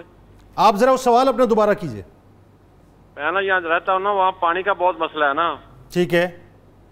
تو یہاں نا میرے پاس عشر کے پیسے ہیں وہ کافی ماشاءاللہ نا، تو میں یہاں فلٹریشن پلانٹ لگوا سکتا ہوں ان پیسوں سے؟ عشر کے پیسوں سے جو عشر ہے اس سے واٹر پلانٹ لگوا سکتے ہیں. وہاں پہ پانی کا بڑا مسئلہ ہے لوگوں کو. جی، اس میں سب سے پہلی بات یہ ہے کہ عشر ہو یا زکوٰۃ ہو یا صدقہ فطر ہو، ان تمام صورتوں میں جو صدقات واجبہ میں شامل ہیں ان میں بنیادی طور پر کسی کو مالک بنانا شرط ہے. ٹھیک ہے. تو جب تک آپ کسی مستحق کو مالک نہیں بناتے تب تک اس کی ادائیگی نہیں ہوتی. یعنی اس کا آسان حل یہ ہے کہ کسی مستحق کو مالک بنا دیں اور وہ پھر گفٹ کر دیں وہاں پہ، تاکہ علاقے والوں کے لیے مسئلہ حل ہو گیا ان کا. ٹھیک ہے. دوسرا یہ بتائیے، چلے فوزیہ صاحبہ کو پہلے لے لیتے ہیں. السلام علیکم. وعلیکم السلام. جی فوزیہ صاحب. جی، میں نے پچھلے سال بھی یہ سوال کیا تھا لیکن ذرا تسلی بخش جواب مجھے نہیں ملا تھا کہ میرے پاس زیور تھا جو کہ نصاب کے برابر تھا. تو میں نے اسے، میں ایک بیوہ ہوں، بھائیوں کے ساتھ رہتی ہوں، تو میں نے زکوٰۃ سے پہلے تو میں زکوٰۃ دیتی رہی، تو اس کے بعد میں نے دونوں بچوں کے تقسیم کر دیا. ایک بیٹا ایک بیٹی ہے میری، تقریباً 8 سال تک. ٹھیک ہے. تو ایسی نیت تو میری یہی تھی کہ مجھے زکوٰۃ نہ دینی پڑے. جی، تو اب بیٹی کی شادی ہو گئی، آدھا زیور میں نے اسے دے دیا ہے. تو جو باقی آدھا ہے وہ بیچ کے میں وہ زکوٰۃ ادا کروں یا وہ میری نیت ٹھیک تھی کہ میں نے 2 بچوں کو زکوٰۃ نہ دینے کی نیت سے، میرے ذہن میں خلش ہے. ہاں جی، زکوٰۃ نہ دینے کی نیت سے انہوں نے آدھا تقسیم کر دیا تھا، بیٹے میں آدھا بیٹی میں. بیٹی کی شادی ہو گئی، آدھا وہ لے گئی. اب آدھا زیور ان کے پاس ہے، تو ابھی ان کے ذہن میں خلش ہے، کیا کیا جائے؟ تو ذرا اس کا جواب دے دیجیے. دیکھیے، اس میں جب انہوں نے مالک بنایا ہے اور اس وقت تک ابھی ان پر سال نہیں گزرا تھا تو ان کے اوپر کوئی کسی قسم کا برڈن نہیں ہے. صحیح ہے. اگر سال گزر چکا تھا تو پھر اس میں سے زکوٰۃ ان پر لازم آ چکی تھی، وہ جو پچھلی ان کے بعد ڈیو ہے. جی جی ٹھیک ہے. تو اس وقت تک زکوٰۃ لازم آ چکی تھی، وہ ان کو بہر صورت ادا کرنی چاہیے اور اپنا ذمہ ساکت کرنا چاہیے. اور اگر سال نہیں گزرا اور انہوں نے آگے مالک بنا دیا ہے اور انہوں نے وہ قبضہ کر لیا اس پہ، تو اب ان کا سال نیا شروع ہو گیا. اوکے، لیکن جو ان کے پاس کرنٹلی اس وقت پڑا ہوا ہے، ہاں جی، اس پہ زکوٰۃ ہوگی. اچھا جی، اب یہ کرش کا کام کرتے ہیں. کرش مشین، ان سے کسی نے کرش مانگا، انہوں نے مثال کے طور پہ 4,000 روپے ریٹ جو ہے فی سیکڑا انہوں نے بتا دیا، جو ان کی اپنی ٹرم میں ان کا کام ہے. اب ڈیل ان کی ہو گئی 4,000 روپے میں. جس سے مال انہوں نے لیا اس نے 4,000 ہی بتائے تھے. وہاں پہ جا کے پھر تعلق میں کہ یار ٹھیک ہے 100-200 روپے اور کم کر دو، تو جو 100-200 روپے ان کو بچے وہ انہوں نے بچا لیا اپنے. یہ جائز ہے ناجائز ہے؟ ہاں، یہ تو ان کی پیچھے اپنی ڈبل تجارت ہوگی نا. ایک ان کی پیچھے ہوئی، ایک ان کی آگے ہوئی. تو دکاندار وغیرہ جو بھی ہوتے ہیں موسٹلی وہ ایسے ہی کرتے ہیں. تو پیچھے جو تجارت تھی ان کے اپنے معاملات ہے کہ انہوں نے کم کروایا، آگے جو ان کی تجارت تھی وہ جس طرح ان کا طے ہوا، تو اس میں کوئی مذاق نہیں. بالکل ٹھیک ہے.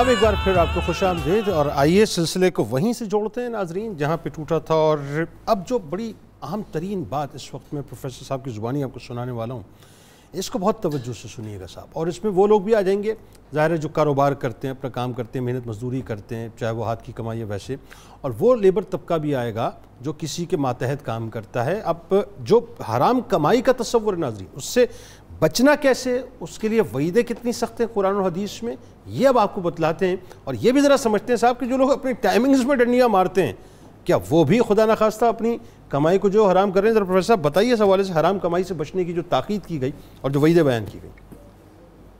اللہ رب العزت نے قرآن کریم میں اپنے بندوں کو حکم دیا کہ لا تاکلوا اموالکم بینکم بالباطل وتدلوا بہا الی الحکام لتاکلوا فریقا من اموال الناس، کہ لوگوں اپنے درمیان ناجائز طریقے سے مال کسی کا مت کھاؤ، اور نہ ہی اس انداز سے اپنے معاملات کو حکمرانوں کے پاس لے جاؤ تاکہ تم لوگوں کا مال کھا سکو۔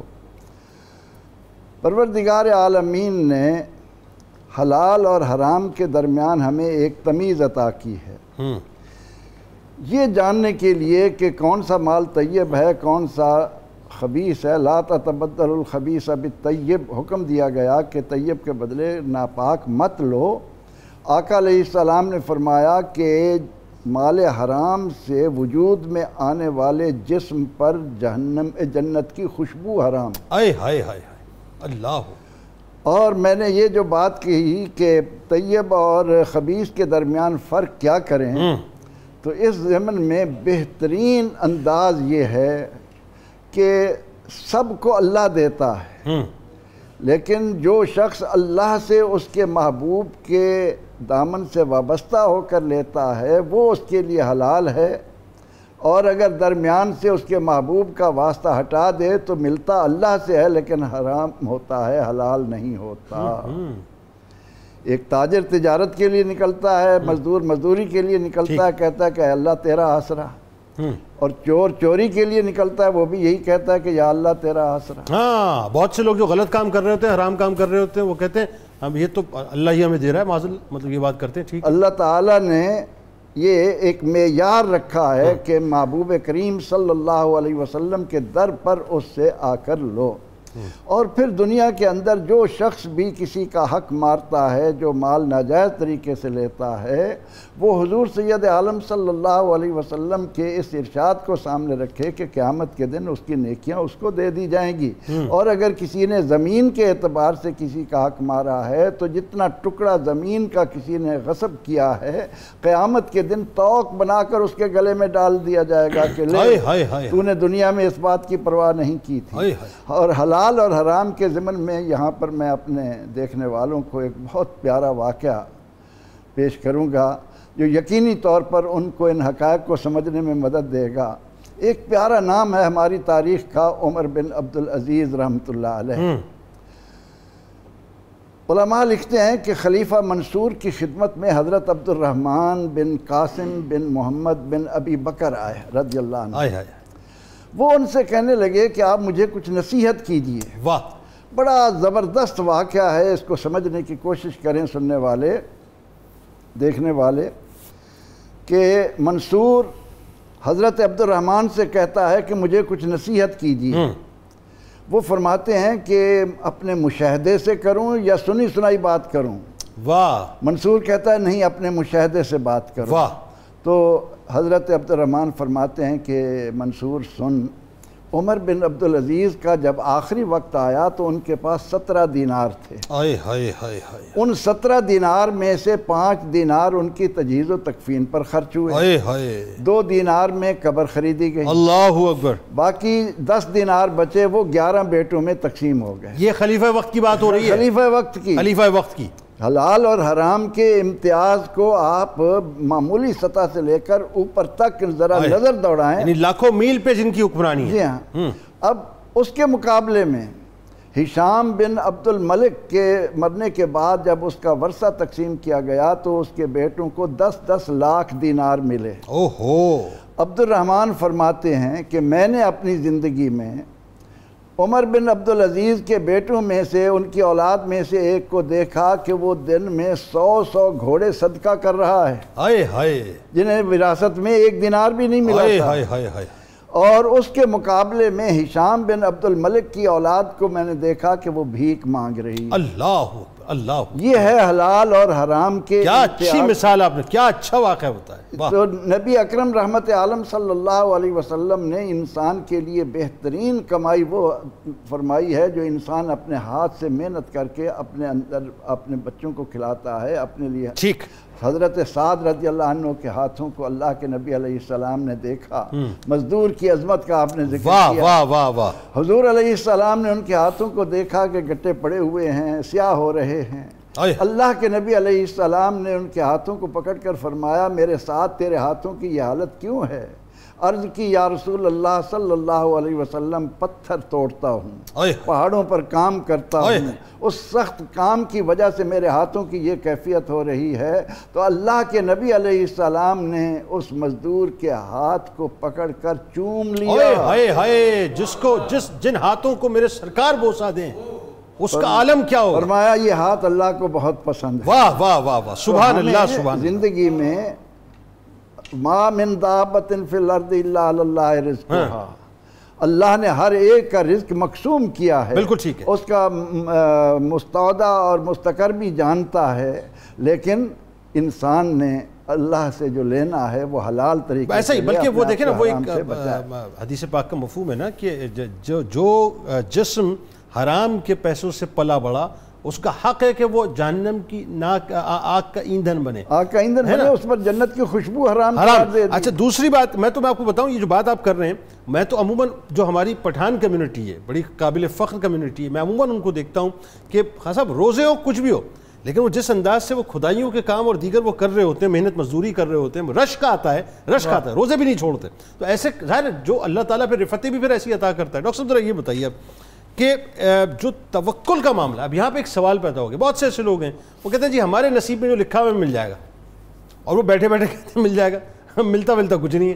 تو یہ جو توکل ہے کیا ہے، اس کا فلسفہ کیا، ذرا یہ سمجھائیں، اور بغیر محنت کے اللہ پر جو توکل کیا جاتا ہے، کیا یہ توکل کرنا جائز ہے، اس طرح سے صحیح ہے؟ بسم اللہ الرحمن الرحیم۔ ایک ہے تدبیر اور ایک ہے توکل۔ ٹھیک ہے، اللہ تعالیٰ نے تدبیر اور توکل میں ایک لنک قائم کیا ہے اور ایک رابطہ رکھا ہے۔ ٹھیک ہے، یہ بھی حکم ہے کہ آپ اللہ پر توکل کریں۔ ٹھیک ہے، وہ توکل کا معنی ہوگا بطور نتیجہ اور رزلٹ کے۔ ٹھیک ہے، تدبیر کا معنی ہوگا کہ آپ محنت اور کسب کریں۔ ٹھیک ہے، اب اس محنت اور کسب پر ملتا کتنا ہے وہ ہے اللہ کا کام۔ یعنی میں چارپائی پہ بیٹھ کے یا رزاق کو کرتا رہوں، مسئلہ حل نہیں ہوگا نا، مسئلہ اس وقت حل ہوگا جب میں چارپائی سے اتر کے کام پہ نکلوں گا۔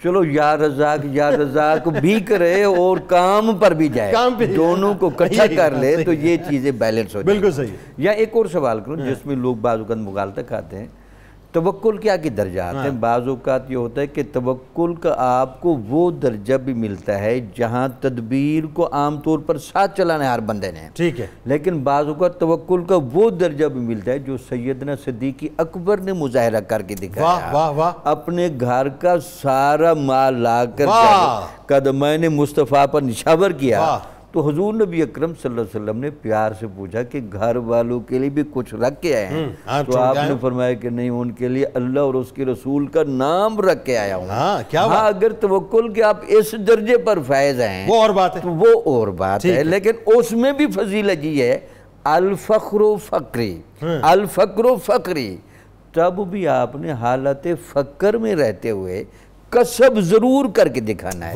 یعنی داتا صاحب نے اور اولیاء نے اس پر اتفاق کیا ہے کہ وہ ولی جس پر رحمتوں اور برکتوں کی وجہ سے رزق کی فراوانی ضرور آ رہی ہے، لیکن اگر اس کے ساتھ وہ کسب معاش بھی کر رہا ہے تو وہ ان اولیاء سے زیادہ فضیلت والا ہے جو حجروں میں بیٹھ کر کھا رہے ہیں۔ تو مقصد یہ ہے کہ یہاں تدبیر اور توکل کو ساتھ ساتھ چلانا ہے۔ اچھا، مطلب یہ اس مثال کو میں یوں سمجھوں کہ وہ جیسے توکل کی مثال ہے نا کہ توکل ان پرندوں سے سیکھو جو صبح خالی پوٹے نکلتے ہیں اور شام کو پوٹے ان کے بھرے ہوئے ہوتے ہیں اور واپس وہ آتے ہیں. یعنی توکل ان کا اللہ کی ذات پہ، لیکن کسب کرنے نکلتے ہیں، اللہ تبارک و تعالیٰ ان کو رزق دیتا ہے، وہ واپس لوٹتے ہیں. اسی طرح سے یا وہ جو اونٹ کی مثال ہے کہ اونٹ جو ہے پہلے اس کو رسی سے باندھ دو، اس کے بعد اللہ پر توکل کرو. ایسا ہی ہے. بالکل ٹھیک.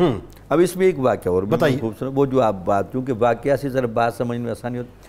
حاجی امداد اللہ مہاجر مکی رحمۃ اللہ علیہ کہتے ہیں کہ میرے پاس ایک شیخ الحدیث آیا. ٹھیک ہے.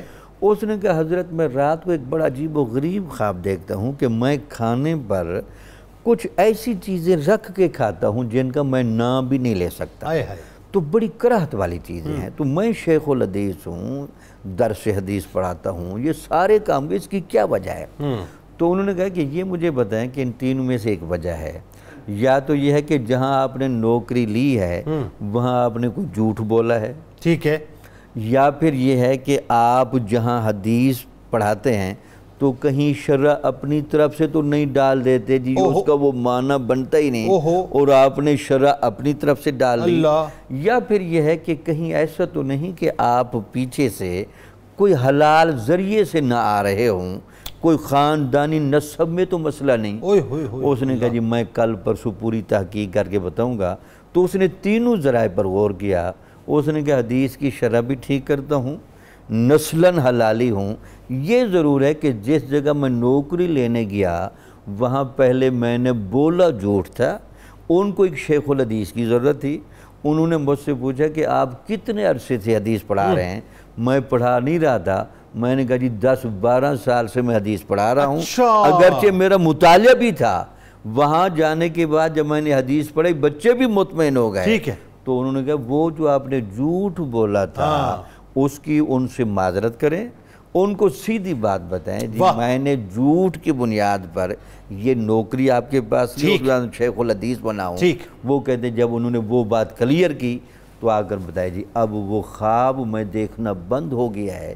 تو ہمیشہ یاد رکھیں یہ جو رزق حرام ہے یہ اتنے مخفی راستوں سے آتا ہے. اس کو دیکھیں نا، رزق حلال و حرام کی بات کرتے ہوئے اللہ نے جو جملہ کہا کہ شیطان تمہارا کھلا دشمن ہے. تو چونکہ وہ کھلا دشمن ہے تو مخفی طریقوں سے رزق حرام کو تمہارے رزق حلال میں سیٹ کرتا ہے. اچھا، اس واقعے کو آپ نے ایک حوالے سے جوڑا، میں اس کو اپنے فہم کے مطابق دوسرے حوالے سے بھی جوڑتا ہوں. یعنی مثال کے طور پہ ایک بات تو یہ ہو گئی کہ اب آج کے دور میں کہ جو شخص اپنی جاب کے لیے اگر اپلائی کرتا ہے اور اگر اپنی سی وی اگر وہ پٹ اپ کرتا ہے تو اس کو چاہیے کہ سی وی میں جو اس نے کیا ہے وہی اس میں جو ہے لکھے. یہ ضروری ہے. اگر خدا نہ خواستہ وہ غلط لکھتا ہے تو یہ وہی بات آ گئی کہ وہ جب پہلے سے جھوٹ بول رہا ہے تو ظاہر آگے جو اس کے روزی کا راستہ ہے وہ کیا بنے گا وہ فیصلہ کر. ایک بات. دوسری بات اس میں توکل والی بھی آ گئی کہ توکل اللہ کی ذات پہ ہونا چاہیے کہ جی میں اپنا کام سادگی کے ساتھ، سچائی کے ساتھ، صداقت کے ساتھ جو ہے وہ کروں اور میں اپنی سی وی جو ہے بالکل پیور جینون جو ہے وہ پٹ اپ کروں اور توکل اللہ کی ذات پہ رکھوں. میرے رزق اگر لکھا ہوگا تو مجھے یہاں سے رزق مل جائے گا. ایسا ہی نہ اللہ صاحب. اچھا اب ذرا مجھے یہ بتائیے اس میں اب ایک جو پہلو ہے، ایک تو وہ لوگ آ گئے کہ جو محنت کرتے ہیں، مزدوری کرتے ہیں. ایک وہ لوگ ہیں جنہیں مطلب وہ اپنا شوق ہوتا ہے کہ بس وہ گھر میں بیٹھے رہیں اور لوگوں سے مانگ مانگ کے کھاتے رہیں. بچے بھی اسی پہ پل رہے ہوتے ہیں، بیوی بھی اسی پہ پل رہی ہوتی ہے، گھر بھی اسی پہ پل رہا ہوتا ہے، رشتہ دار آتے ہیں، کچھ نہ کچھ مل جاتا ہے. تو یہ جو ہاتھ پھیلانے والے ان کی ممانعت کیوں کی گئی؟ وعیدیں کیا ہیں قرآن اور حدیث میں؟ اس حوالے سے بتائیے ذرا. یقیناً یہ ہمارے ملک کا بہت بڑا مسئلہ ہے، بلکہ دیکھا گیا ہے کہ حرمین شریفین کے اندر بھی ایسی ہی جسارتیں ہوتی ہیں. یہ گداگری، بھکاری پن اسلام نے اپنے ماننے والوں کو عزت کے اعلیٰ مقام پر فائز کرنے کی کوشش کی ہے. کیونکہ آپ کی شناخت اگر ایک طرف آپ کے اپنے لباس سے ہوتی ہے تو دوسری طرف آپ کی شناخت آپ کے کاروبار سے بھی ہوتی ہے. اچھا کاروبار ہے تو آپ اچھے سمجھے جائیں گے، برا کاروبار ہے تو آپ برے سمجھے جائیں گے. تو اس بارے میں قرآن مجید فرقان حمید نے تو بہت کھل کر فرمایا ہے اور ان لوگوں کو کرٹیسائز کیا جو لوگوں سے مانگتے ہیں اور جو نہیں مانگتے اگرچہ حقدار ہوتے ہیں. تو ان کے لیے فرمایا لا یسألون الناس الحافا. لپٹ لپٹ کے مانگنے والے بھکاری ہوتے ہیں، وہ جھوٹے ہوتے ہیں اور دیکھنا یہ ہے کہ ان کے چہروں سے پہچانا جائے کہ یہ اس چیز کے حقدار ہیں. تو انہی کے لیے مصارف زکوٰۃ اللہ تعالیٰ نے عطا فرمائے. اور حضور صلی اللہ علیہ وسلم نے فرمایا کہ جس کے پاس ایک ٹائم کا کھانا ہو اور پھر وہ اس کے باوجود مانگے تو یہ چیز اس کے لیے حلال نہیں ہے.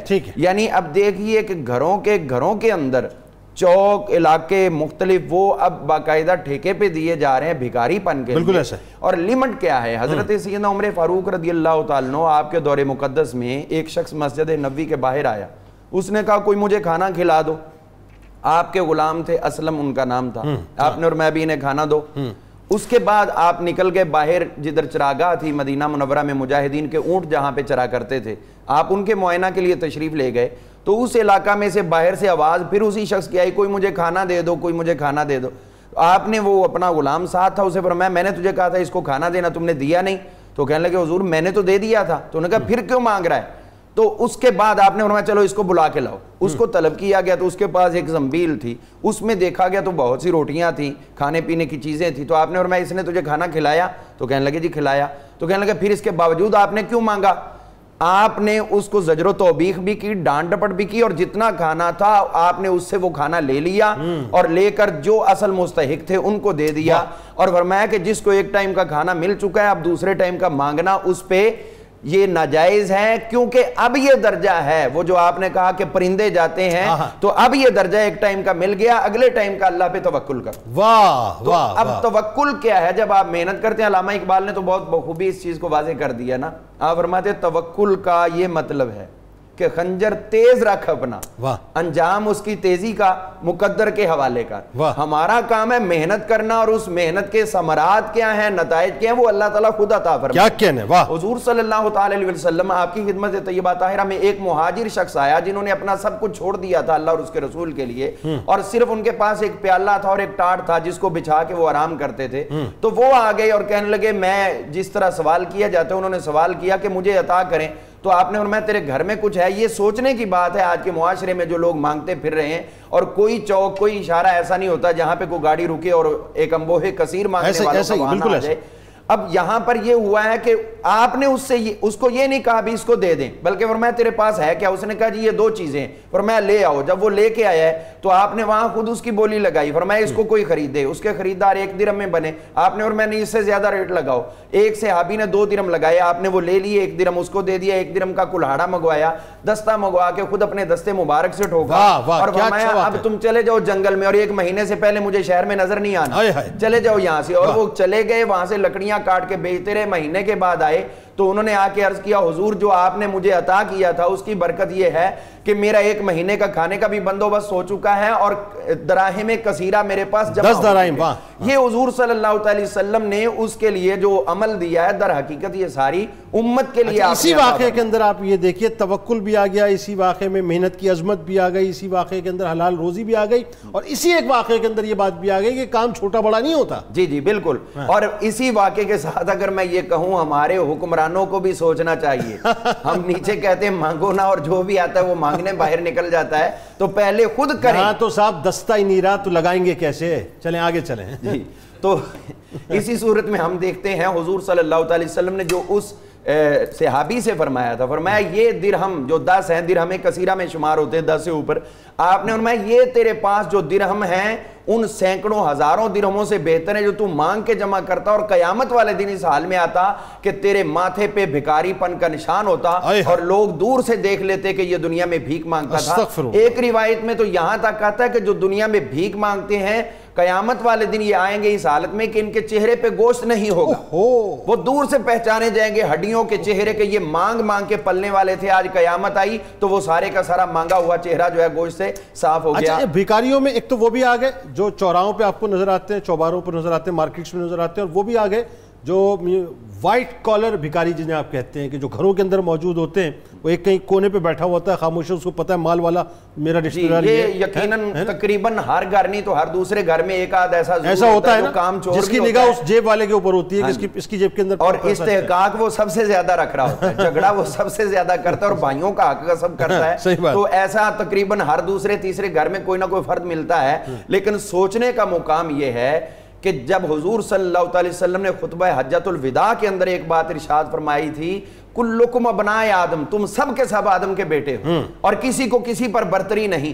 اب آپ محنت بھی نہیں کرو گے، گھر بھی بیٹھو گے، دوسرے محنت بھی کریں گے، کما کے بھی لائیں گے، اور آپ اس پہ نظر وہ جابرانہ رکھو گے کہ وہ ڈرتے ہوئے آپ کو دیں گے. تو اسلام نے قطعاً بھی اس چیز کی دیکھی. حضور صلی اللہ جابرانہ نہیں ہوتی، وہ ندیدانہ ہوتی ہے. ندیدانہ وہ جابرانہ بن جاتی، وہ والدین میں سے کسی نہ کسی کو ہاتھ میں کر کے پھر پریشرائز کرواتے ہیں. اور حضور صلی اللہ علیہ وسلم جب آپ نے امام الانبیاء ہونے کے باوجود جب اللہ نے فرما دیا وَأَمَّا السَّائِلَ فَلَا تَنْهَرْ اور ادھر اِنَّا أَعْطَيْنَاكَ الْكَوْثَرَ فرما دیا، تو اس کے باوجود قرآن مجید میں 10واں پارہ جو شروع ہوا ہے حضور صلی اللہ علیہ وسلم پہ نازل ہونے والا پاک کلام، اللہ فرماتا ہے وَعْلَمُوا أَنَّمَا غَنِمْتُم مِّن شَيْءٍ فَإِنَّ لِلَّهِ وَرَسُولِهِ خُمُسَهُ لِلَّهِ وَلِرَسُولِ. یہ اللہ تعالیٰ نے اپنے محبوب کا جہاد میں سے مال غنیمت میں سے بھی 5واں حصہ رکھا ہے.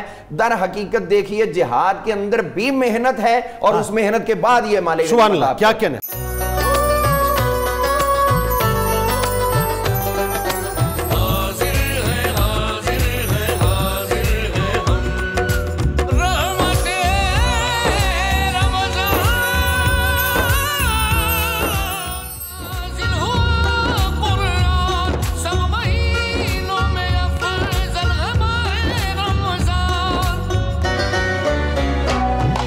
ایک بار پھر ناظرین میں آپ کو خوش آمدید کہتا ہوں. قصب حلال اور ظاہر مزدوروں کے حقوق کے حوالے سے بات ہو رہی ہے، تو بس اب اس کو وائنڈ اپ نوٹ کی طرف لے کے جاتے ہیں. پروفیسر صاحب یہ فرمائیے کہ مزدوروں کے جو حقوق ہیں وہ کیا کیا ہیں، ایک بات. دوسرا یہ کہ جس کی ماتحتی میں وہ کام کر رہے ہیں کیسے اس شخص کو اپنے سب آرڈینیٹس کو جو اس کے ہاتھ کے نیچے کام کر رہے ہیں ان کے حقوق کا خیال رکھنا چاہیے.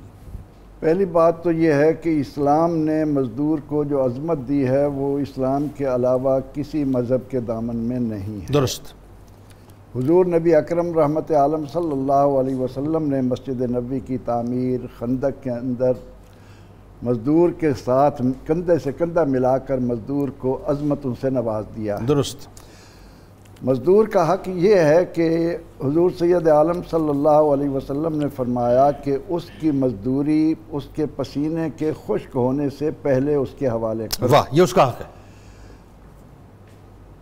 کبھی بھی کسی آجر کو یہ حق نہیں دیا گیا کہ وہ کسی بھی سطح پر کسی بھی انداز میں مزدور کو اپنے سے کم سمجھے. ٹھیک ہے. اپنے سے کم تر اس کو درجہ دے. ٹھیک ہے. سیدنا حضرت ابو ذر غفاری رضی اللہ تعالیٰ عنہ جس شان کا کپڑا خود لباس بناتے تھے وہی مزدور کو دیتے تھے، وہی خادم کو دیتے تھے. سبحان اللہ. پھر اسلام نے یہ کہا ہے کہ جو تم نے ملازم رکھے ہیں جیسا کھاتے ہو ان کو ویسا کھلاؤ، جیسا پہنتے ہو ویسا ان سے پہلاؤ. ٹھیک ہے. اور مزدور کا یہ حق ہے کہ اس سے وہ کام لیا جائے جو وہ بآسانی سر انجام دے سکے. اور رمضان المبارک میں تو خاص طور پر اسلام نے کہا کہ اس کو مزید رعایات دو تاکہ وہ بھی تمہارے ساتھ شامل ہو. اس کی ٹائمنگز میں تخفیف کر دی جائے. علی مرتضیٰ رضی اللہ تعالی عنہ اپنے خادم کو ساتھ لے کر جاتے، مزدور کو ساتھ لے کر جاتے اور اس سے فرماتے کہ تم اس لباس میں سے میرے لیے لباس پسند کرو. واہ. اب مزدور حضرت علی رضی اللہ عنہ کے لیے جو لباس پسند کرتا وہ آپ خرید کر مزدور کو دیتے. واہ واہ واہ، کیا کہنے. واہ واہ، سبحان اللہ. مزدور اپنے لیے جو لباس پسند کرتا وہ آپ اپنے لیے پسند فرما کیا کہنے. تو نبی اکرم رحمت عالم صلی اللہ علیہ وسلم نے اپنی تعلیمات عالیہ کے ذریعے ہمیں مزدوروں کو انسان سمجھنے، ان کو اسی طرح کی مراعات دینے کا حکم دیا ہے کہ جس کی وجہ سے ان کی انسانیت جو ہے کسی طرح بھی مجروح نہ ہو. سبحان اللہ. اس میں ایک سوال اور آ گیا ڈاکٹر صاحب، اور یہ بڑی اہم ترین بات ہے. بہت سے نوجوان، جیسا کہ میں نے ابتدا میں ایک بات کہی تھی کہ کام چھوٹا بڑا نہیں ہوتا، انسان کی سوچ جو ہوتی ہے وہ بنیادی طور پر اس کا مائنڈ سیٹ چھوٹا بڑا ہوتا ہے. تو ہمارے یہاں جو تصور کیا جاتا ہے کہ ہماری دانش میں کہ جی یہ کام چھوٹا یہ ہم نہیں کریں گے، یہ کام بڑا اس کو ہمیں کرنا، اور اس چکر کے اندر زندگی ہم فارغ کر دیتے ہیں. بتائیے. یہ بڑی خوبصورت بات آپ نے کی ہے. اصل تو کام جتنے بھی ہیں رزق کے حلال کا سبب بننے والے ان میں سے کوئی کام چھوٹا بڑا نہیں. ٹھیک ہے. اصل تو فرق پڑتا ہے معیار کے اعتبار سے. ٹھیک. اگر یہاں بھی میں خوبصورت واقعہ سناؤں تو پلیز سر، آپ ویسے آپ خوبصورت ہیں، باتیں بھی خوبصورت ہیں، واقعات بھی خوبصورت ہیں. اس میں لکھا ہے کہ حضرت عبداللہ بن مبارک